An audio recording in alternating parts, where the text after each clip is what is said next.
பிரியமானவர்களே,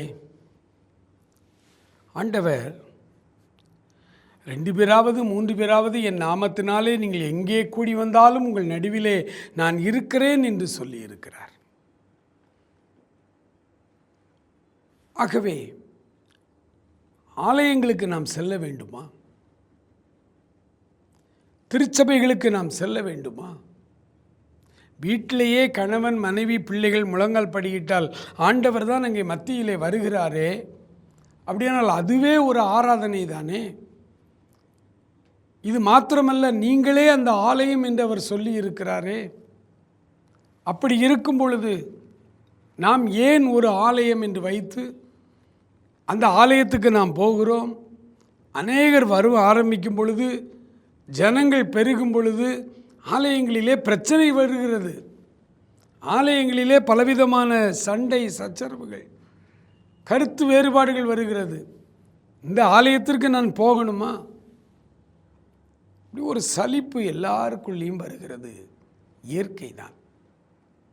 ஆனால் எபேசியர் 4ஆம் அதிகாரம் 11வது வசனத்தில் பவுல் அப்போஸ்தலன் திருச்சபையின் முக்கியத்துவத்தை குறித்து அவர் எழுதுகிறார். நான் உங்களுக்காக அந்த வசனத்தை வாசிக்கிறேன்.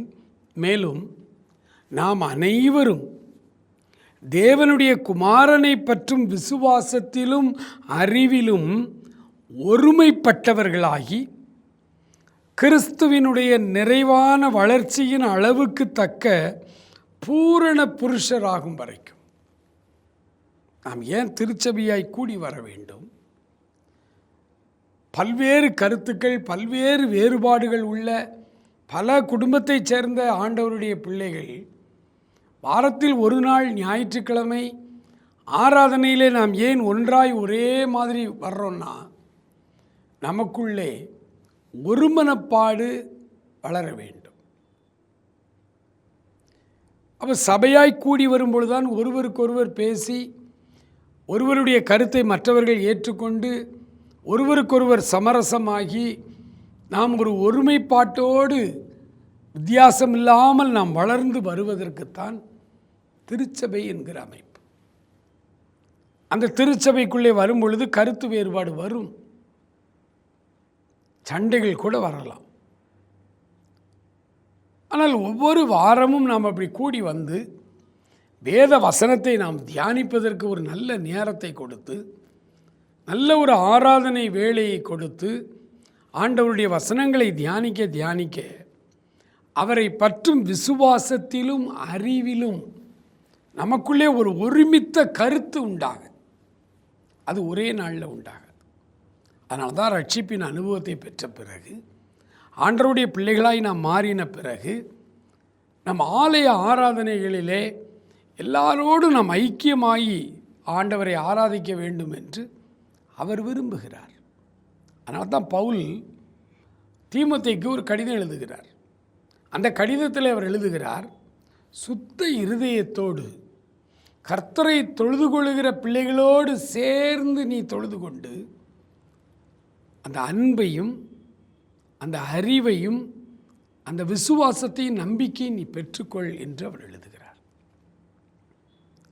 அதைத்தான் இந்த வசனம் சொல்லுகிறது. நாம் வளர வேண்டும். அநேகரோடு நம்ம ஒன்றாய் இணைந்து வேதத்தை கற்றுக்கொண்டு திருச்சபையிலே நாம் இருந்து வளரும் பொழுது கிறிஸ்துவின் வளர்ச்சிக்கின் அளவுக்கு தக்க பூரண புருஷராய் நம்மால் வளர முடியும். ஆண்டவர் இந்த சிந்தனையை இந்த நாள் முதல் நம்முடைய உள்ளத்தில் இது எப்போதும் இருக்கட்டும். ஏன்னா ஆலயத்துக்கு ஏன் போகிறோம்? திருச்சபையில் ஏன் ஆராதிக்கிறோம்? அங்கே என்ன நடக்குது? தேவையா இது? நமக்கு சண்டை சச்சரவு நமக்கு எதற்கு? இப்படியே நம்ம நினைத்து நாம் விலகி கொள்ளும் பொழுது பலவிதமான கண்ணிகள் நமக்கு வெளியே வைக்கப்பட்டிருக்கிறது. அதில் சிக்கிக்கொள்ளுகிறோம்.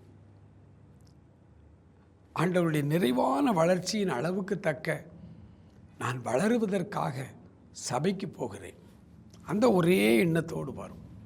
ஆண்டவர் நம்மை ஆசீர்வதிப்பாராக.